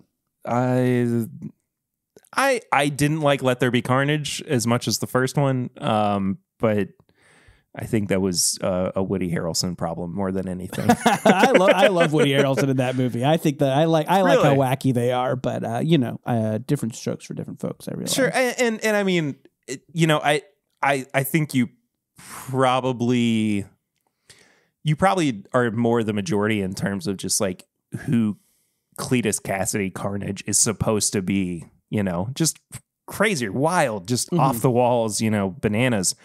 But I don't know. It just kind of took away from the overall quality of the film for me. Yeah. But they're insane movies. They are crazy. I mean, I never thought I would see Tom Hardy in a lobster tank. I love that part. It's so funny. One last question before I get you out of here. Yeah. Best or worst song ever? Jesus Is My Friend by Sunseed. Oh, I love that song. Oh my God. That's an amazing song. That's a ska classic. Jeez. You're talking to a kid who grew up in Orange County in the 90s. I got a soft spot for the ska. It's an amazing song. Amazing video. Oh my gosh. If you haven't seen this thing, people, just get out there on YouTube and search and have yourself the dance party of a lifetime. I will definitely at least put it in the description below. But that guy. So this is that guy like shows up to like ska festivals and like plays that song. Really? Oh yeah, I think that's another fun little YouTube thing to search. Try and find that guy like in 2023 playing that song with a modern ska band. It's great. Fantastic. Jordan, thank you so much, man. Yeah, thanks for having me. Been a great, of course. There's been a great chat that we've been able to have. Where can people find you? I'll make sure to put links for youth group in the description. But where's the best place for? Yeah, of course. Where's the best place for people to find you, follow up with you, and everything? Yeah, you can find all the youth group stuff at bit.ly/youthgroupbook, and apparently in the show notes for this episode. But bit.ly/youthgroupbook. You can see some of the art. You can find all the pre-order links, but also you can just you can grab that pre-order anywhere you get a book: Amazon, Barnes & Noble. Call your local indie bookstore. They'd love to hear from you. Yeah, and I think that's just check that out. And if it sounds like a fun idea, gosh, would sure appreciate your pre-order. And go listen to Jordan Jesse Go. Jordan Jesse Go. It's a chat podcast I do with Jesse Thorne. We have a lot of fun. We goof around. It's a show. Jordan Jesse Go. There you go, man. Hey, Jordan, again, thank you so much. Hope to chat with you again soon. But cheers is all I can say. Yeah, cheers to you too, man. Thanks for having me. This was fun. Eric, it's time to do a review. I can't wait. But before we do that, oh boy, we need to take a moment. You're first. It's over. To say goodbye. You're first. To my very first Glencairn. That's crazy that you have your first. I know. I have so many Glencairns upstairs that I don't know which one would be my first. So I'm a slut. In I want to say maybe 14 or 15. Probably, yeah, that sounds about right. Probably 2015. The perfect starter, too. Yeah. I got a gift set from my mother-in-law of Woodford Reserve, and it came with a Glencairn. And somehow I just discovered this recently in our recent move. There is an unsalvageable crack that has formed in the Glen itself. So I figured one last pour into it to say goodbye. I'm so bummed that I don't have any Woodford. And I almost brought some double oaked too. So I think there's a couple options. Okay. We do something in the Woodford family. Okay. We could do that. So we got Jack Daniels and Old Forester? Yeah. Or we just put whatever we want to in it. We do something. Let's just do whatever we want. Okay. How about a What is that? This is Bluegrass Barrel Pickers. This is their new Knob Creek pick. It's got blue wax on it and everything. Knob Creek Vacation. Oh, I like that. Put it in there. I'm excited for you to try this pick. Okay. Well, I'm going to take the first drink since you've got a little cruddiness going on. Yeah, that's probably fair. Yeah. Look at they even put the bottom label. Yeah, they put their own label on it too. Watching. Try to get that. Look at that. It's good looking. I like it. Looks good. And it is 9.5. 9.5. Yeah. Almost 10. Okay. Yeah. All right. Well, you about broke one of mine. There's the back label too, maybe. Come on. Focus.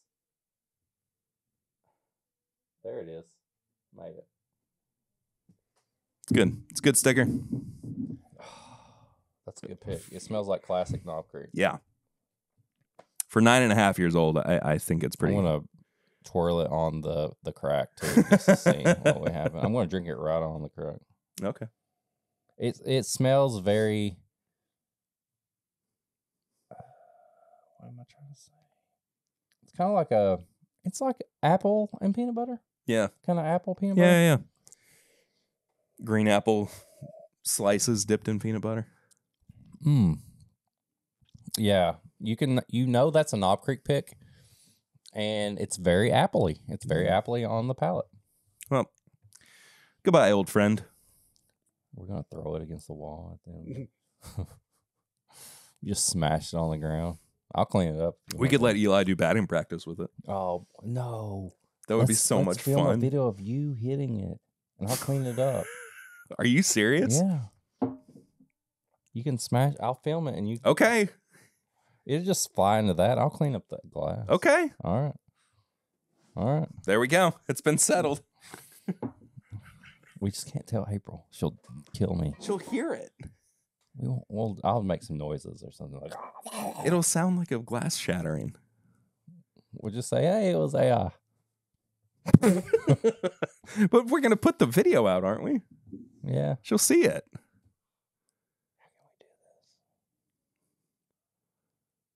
Let me think on this. All right. Well, while It was a good idea at the beginning, and then you were like, "Yeah, if we post the video." Yeah.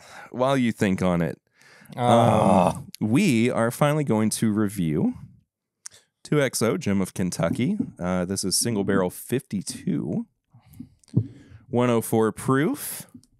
It is a high rye bourbon mash bill from Dixon Dedman, which has been rebarreled as well. This is a pricey boy. It's $200. Well, you know. Sometimes that's just what you got to do. you got to know when to fold them. Know when to hold When to hold them. them. This is a beautiful bottle, by the way. It is. You know what would be even better? If we compared it to another one. Since these are single barrels, I got mine too. What? Son of a bitch. I told you I was getting one. No, you didn't. I said they're going to hold one for me, hopefully. And then I waited. This is barrel 44. So we got two of them. 2XO. Does that make it 4? Maybe. I'll let you open yours. No, you open it up. No, you open it. No, because you were like, you know what?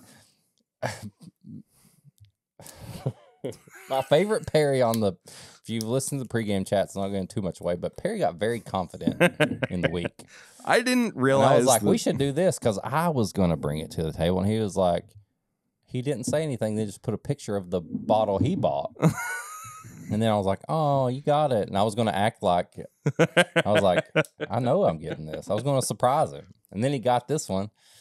And then I was like, I'm not going to tell him I got mine. And now we got two. Now I'm having a great day. Now we're good to go. This is fantastic. I love this. This is a good day. I love Saturday recordings. Oh, we didn't even say that. We had to record on Saturday because we had complications with weather on Friday when we normally record. Oh, Saturday recordings, they just hit different, man. This is why I was so excited because I had the other one and I hadn't told you.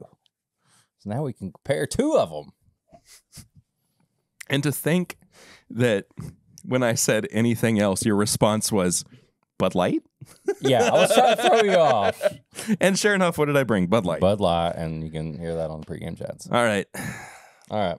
Shall we dual pop? Oh, hell yeah. All right. 3, 2, 1. Ooh, yours was higher. Ooh, I think I gave a little bit more. You got in my eye a little bit. So I guess we'll go left to right, yours to mine. Now, are we going to fully review this, or are we just going to kind of compare since we have a 1-to-1? I mean, I think we review them. Based on taste? We review the whole package. Okay.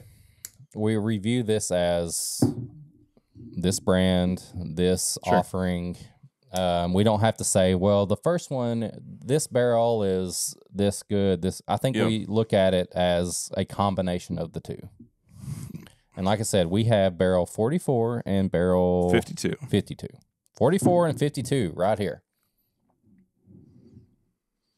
Look at that. Beautiful bottles, like you said. Oh, gorgeous.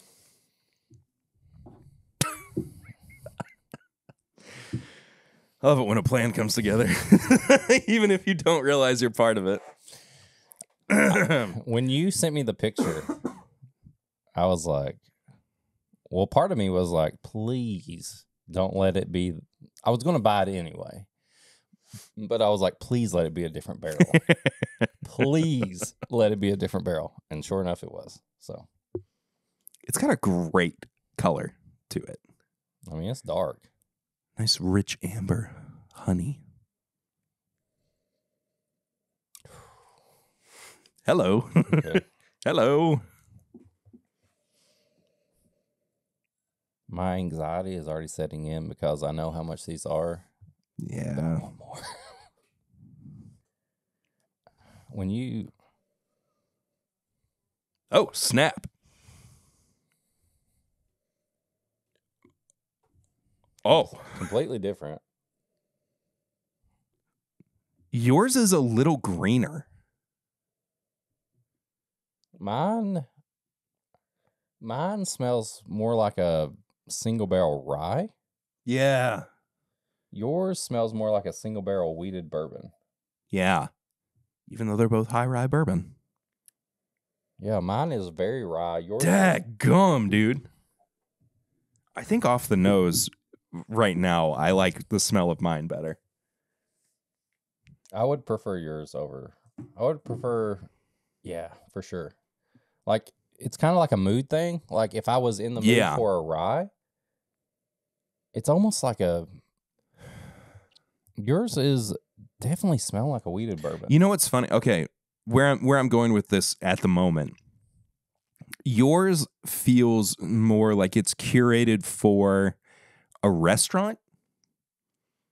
Like it's a little bit more malleable to dishes or to, you know, pairings, experiences, And yours whatever. smells more like a whiskey, like a bourbon nerd. Yeah. Like Yeah. people who are really into bourbon. This is what they're looking for. I'm not mad at either one. I'm not either, man. There's a savory note on there too. All right. Which Dixon. one first. Brother. When is he getting back on this podcast? Before the end of the year. Okay. That's the goal. God. Let's start with yours. All right. I think. All right. Cheers. Dink it and sink it. Oh, It's still green. it's rye. That It's tastes, it's like a rye whiskey. that tastes like a 13, 14-year-old rye that's like a special offering. Mm-hmm. Like it's got that special rye. And it's crazy that it's a bourbon. I mean, it is high rye bourbon. It is, but it tastes like a actual rye. My butt hurts. I've been sitting for way too long today. Like looking at some of the special ryes I have, like You know, this competes with like Michter's 10. Yeah. It reminds me a lot of New Riff rye. If a New Riff rye was like 10 years old. Yeah. But it's got the same kind of like DNA to it, I feel like.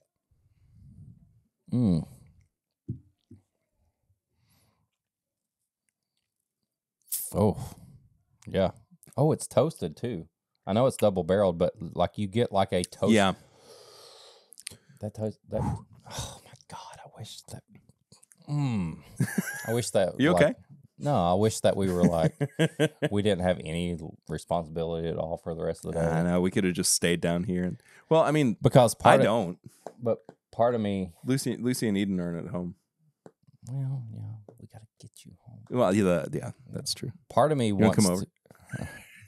I got kid stuff. You want to play with katanas in the basement? God. Friggin'. No, part of me, this tastes like a Michter's toasted rye. Yeah. There's marshmallow, there's graham cracker on it. This tastes like a toasted rye product.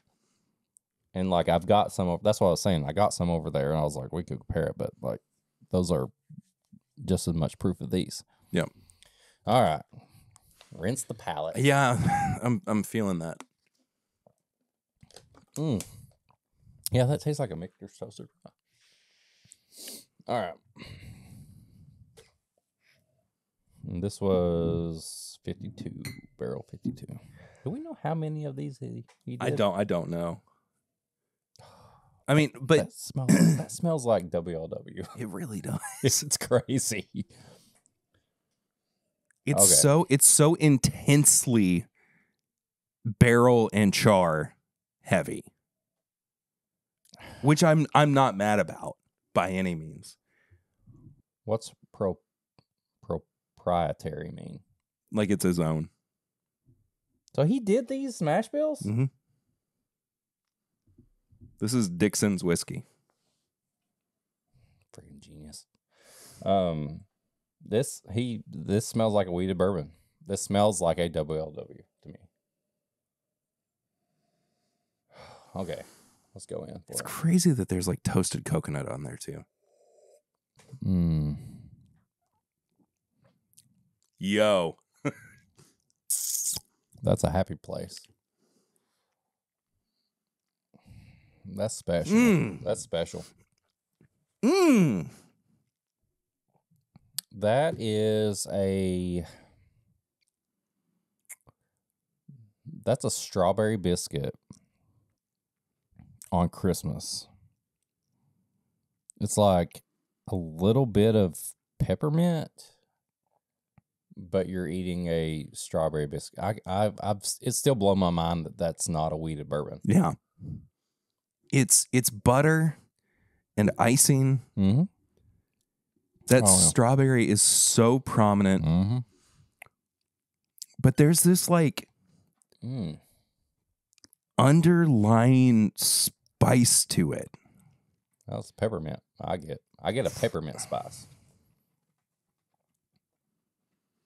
I get a peppermint strawberry biscuit. On the other one, I get a s'more, like a special s'more. Brother. I may have just changed the way I started thinking about 2024. I may just have to keep getting more of these. Well, these came out last year. I know, but like they came out right at the tail end, and Kentucky wasn't even getting a lot of them. Mm-hmm. Only thing that I'm really missing, and this is just a purely subjective thing, I don't think that either of them have like a very viscous, oily mouthfeel. I was going to say they're not thick, like a older, and you know what are did they say the age on these? Mm-mm. So we don't know the age, but we're talking. I think we're both thinking the same thing. The smell and the taste are very similar to like 13, 15-year-old products. Yeah, but it doesn't have the mouthfeel. Yeah. It doesn't. Yeah. You know what's funny? That I haven't brought this up on the podcast yet. On Chad and Sarah's best of 2023 video, they were going through their categories that they established on their ranking system, right? And theirs was nose, palate, finish, and mouthfeel. They added that on to there? Yeah, but no price. Oh. But when Chad was going through the categories on the video, he said nose, palate, finish, and price. TIMBP, baby. And Sarah corrected him. But I think my comment on it was nose, palate, finish, and price sounds familiar. Do you remember his acronym or his not acronym, the phrase to remember the different categories that he came up with? NPFP. NPFP. Nose, palate, finish, price. Right. Right? Never pull fleshy piercings. Makes sense. That was a long time ago that he came up with that. Anyway, I think personally that I like mine better. Okay. However, I don't know if either of these are $200 good. I will say that they both taste special. I would think the weeded fan in me would prefer yours. Yeah. I think the also special rye fan of me who loves. Mm-hmm. I mean, if you look back at any Thomas review H. Handy's, if you hear Victor's me say Rise. anything about special ryes, when it comes to a freaking s'more finish or a s'more taste, yeah, I love it.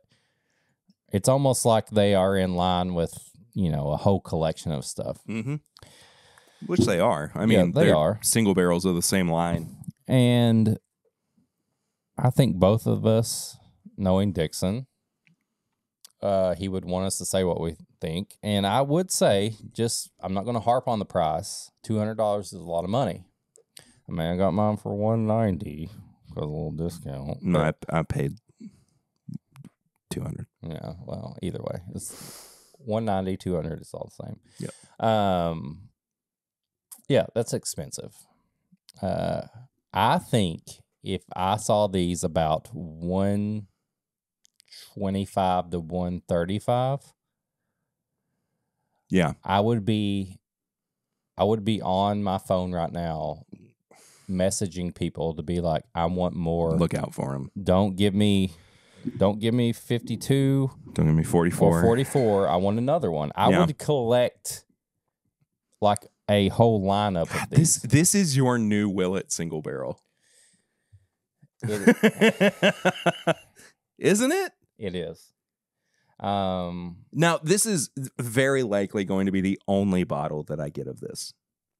I maybe get a couple more. I believe that. But personally, Yes. like this was a splurge. What would your price be right now if you were like, hey, we have a barrel 30? No more than 150. So yeah, that's the same. About 125 to 150. I would definitely pull the trigger on more. Yeah. But I have my limit of what I spend each paycheck and stuff like that. And I have my limit of what I consider I will spend. And comparing these two, even though I know that I wouldn't want to pay that much more, I will probably look for a few more of these. Yeah. Because they are so good and so different. And I'm just assuming the other barrels will be different. Yeah. That, like, I've got a special rye. If I ever want to try something of yours, I've got a special wheated bourbon tasting thing. Well, the nice thing about this too, this is going into the vault. Yeah. You know, sure. I'm not. This may be like the next get together. You bring your bottle, I'll bring out mine, and we have some more of it. That would actually be a really good idea for the meetup, too. I might be just on the lookout for some more of these. Yeah. They're both great. As a wheated bourbon nerd, tater, whatever, weeb, I do. Barrel 52 is amazing. It's pretty great. If you love special rye, like a toasted, like a Michter's toasted rye, then find 44 because it tastes like a freaking s'more. This is amazing. Yeah. Not to harp too much on the price, but I mean, really, $200 is a lot for If you can afford it, get a it. bottle If of not, bourbon. whatever. That's all I'm going to say. Yeah. Dixon, we love you too. Yeah. I mean, we're just being honest, man. Yeah. I think he knows. He knows. does. We didn't say anything bad about the way it tastes. That's true. We just, we got bills to pay. We got to save a little money here and there. Either way, these are great. I can't imagine Dixon putting out a single barrel product that he wouldn't think anybody would not like. Yeah. I think no matter what barrel number you have, it's going to be good. I want a whole BTAC lineup, but of 2XO Gem.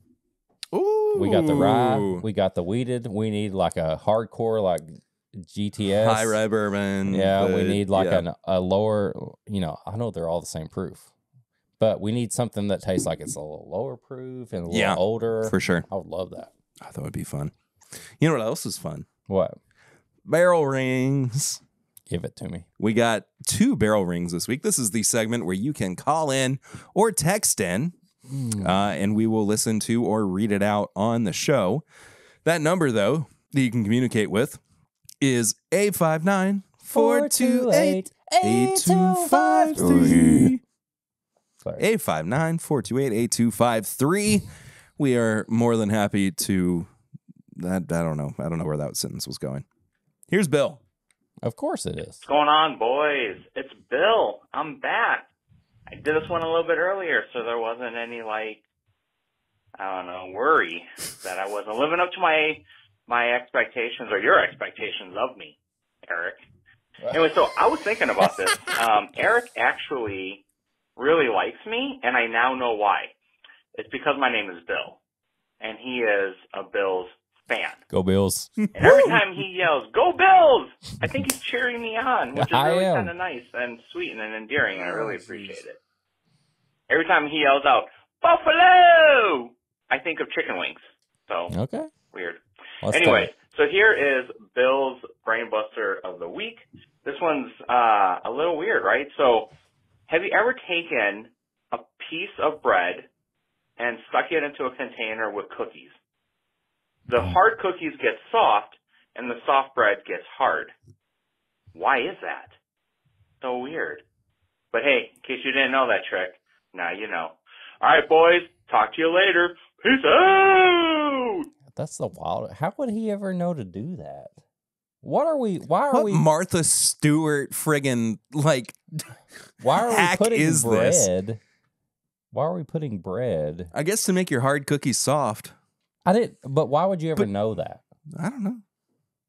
Why? Okay. Bread is a very moist food. Next week, I want to know why this is a thing. Okay. I mean, we could do our own research. True. All right. We also have Jared. Hey, what's up, guys? It's Jared. Sorry I disappointed you by not calling in a while. It's my bad. It's what I do. Disappoint people. I also see you never changed the voicemail, so you know who you're calling for a bail ring. You talked about it, but didn't do it. We're gonna fix that today. Just call it, Jared. You don't give us any excuses. Eric, I want to let you know I have a lot of sample bottles. I wanted to start doing blind tastings to work on my palate, so I pulled kind of a stuff and whiskey, and I bought a gigantic box of sample bottles, filled 50 of them for my collection, and so that I can pull one out at random and do a little pour guesses style thing. Wild. See, just right on paper exactly how terrible I am at nosing and tasting a whiskey and guessing anything about it. Love you, Jack. Atrociously bad. Even though I know where it came from in my collection. Perry, you had a great idea during that dry episode. You guys really need to do it maybe for the Super Bowl or a special. You do an Edward 40 hand, except one hand you tape the alcohol-free rum, and then the other hand you tape the free spirit or whatever that awful bourbon was. You just take those each hand, and you're not allowed to drink anything else or do anything else until both bottles get chugged. Obviously, you won't be drunk, but you'll hate life. So I want to die. Yeah, that's it. 100% I'll try and do better about calling in. I just judge. Apologize. I've been busy with snow days and ski trips and holiday recovery and everything else. So, all right, have a good one, guys. I think that's a great idea. I don't. I want it. Perfect. I really would rather do just about anything else. What would the people have to do to make you do that? I don't know. I don't want to think about it right now. You're going to do it. I'm going to make you do it. We'll figure it out later. I'm going to make you do it. You're doing it. And it's going to be me taping them up to you. I love how of the whole special episode, I just tape you up. Okay. Of the two barrel rings that we got this week, both of them were like, "I'm sorry." Nah. They both sounded so sarcastic about their apologies. Cracked me up. Anyway. High proof hot takes. I do not have anything. I don't either. This week. Okay, cool. Tips and bits. The weather? Oh, the weather's dumb. Stupid.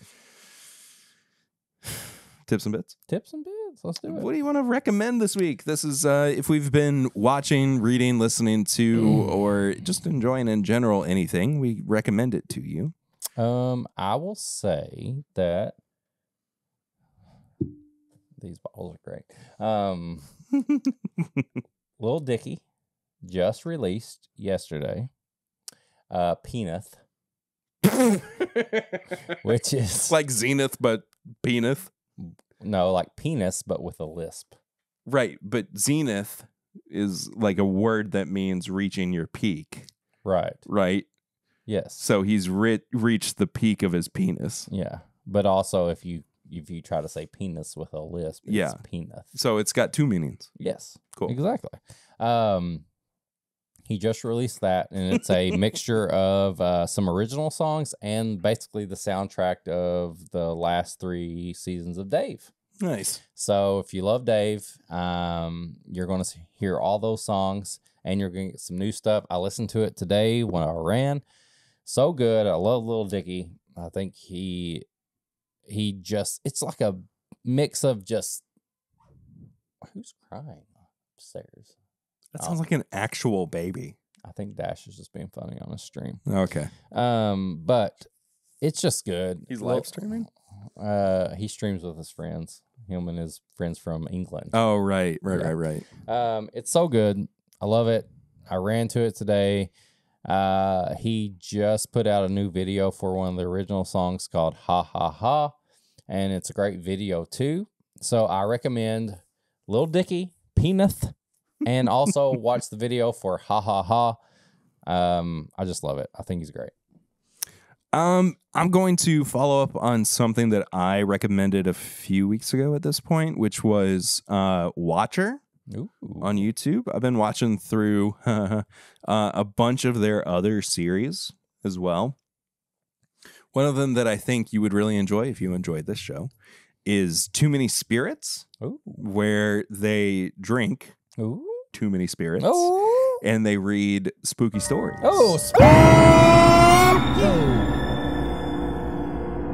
Dog started barking. I'm sorry. I got in the spirit. Well, I guess I got to edit that now. No, I'll just leave it. I'm going to do it. Okay. I'm going to do it. Okay. It's really fun. They've done a few seasons of it. This past December, they did one where they were dressed as Santa Claus, and it was real good. Last year also had one of my favorite stories I have ever heard in my entire life. I think I posted it on our Discord.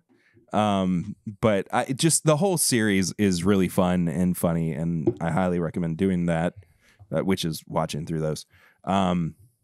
They also have a series called Are You Scared?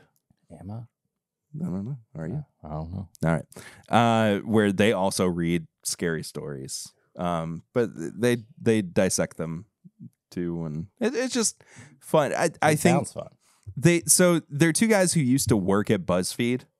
They had a show at BuzzFeed called BuzzFeed Unsolved, which was true crime, but they also did some like supernatural stuff as well. Nice. I haven't watched any of it, but it's supposed to be fantastic. Cool. So I definitely want to recommend what they do. And then I beat Super Mario RPG. Oh, this shit. week Did too. you get? Okay, there's one spot when I played that on Super Nintendo that I could never beat. It was about a quarter through, and it was like a piranha plant section. Did we talk about this? I think so. Maybe we did. You probably killed it in like 3 seconds. I I was probably didn't- dumb enough. I was probably too dumb when I was a little kid. Dude, I was dumb enough too at that point too. But such a great game. It looks amazing, remastered and everything. They have included cutscenes that weren't in the original, of course. Nice. Just fun. It's kind of a mindless RPG.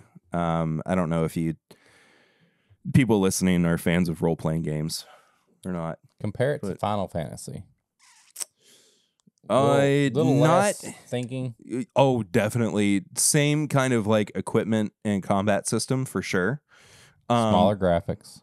Yes, and less story based. Okay. As well. Yeah. I think Final Fantasy wins so many accolades just based on how deep their story So good. is.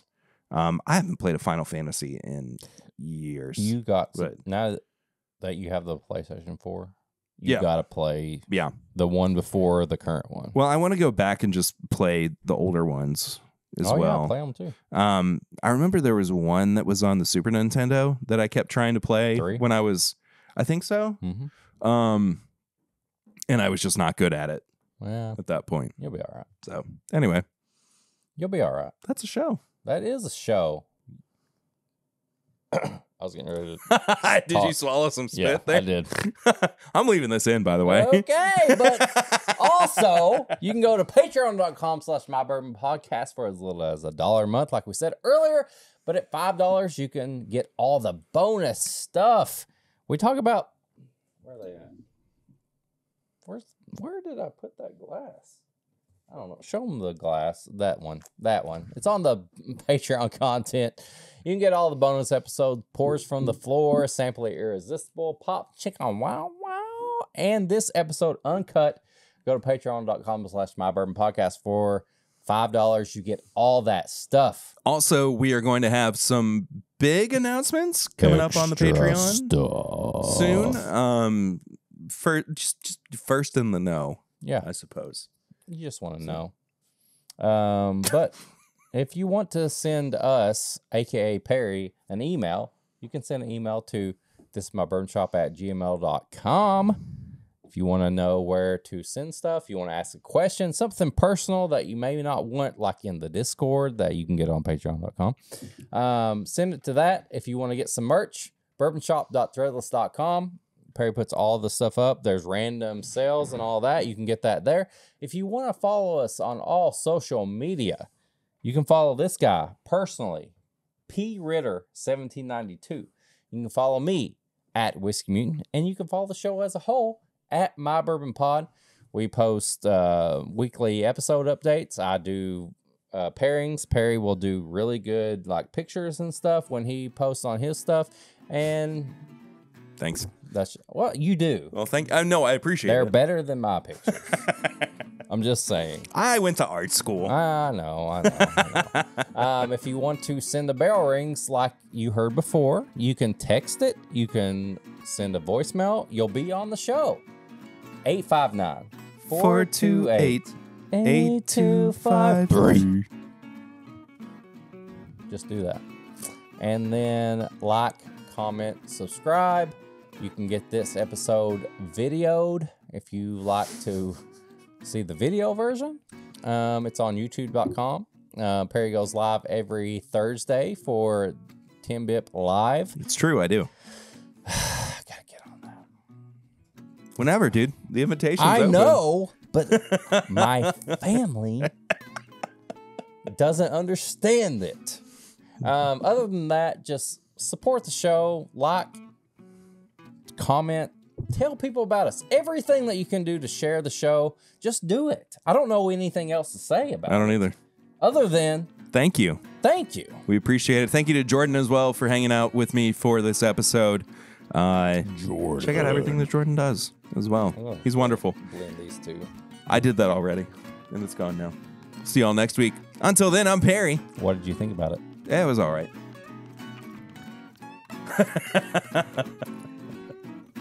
Pretty good. Yeah, not as good as the individual parts. I'm Eric, the Whiskey Mutant. And this is My Bourbon Podcast.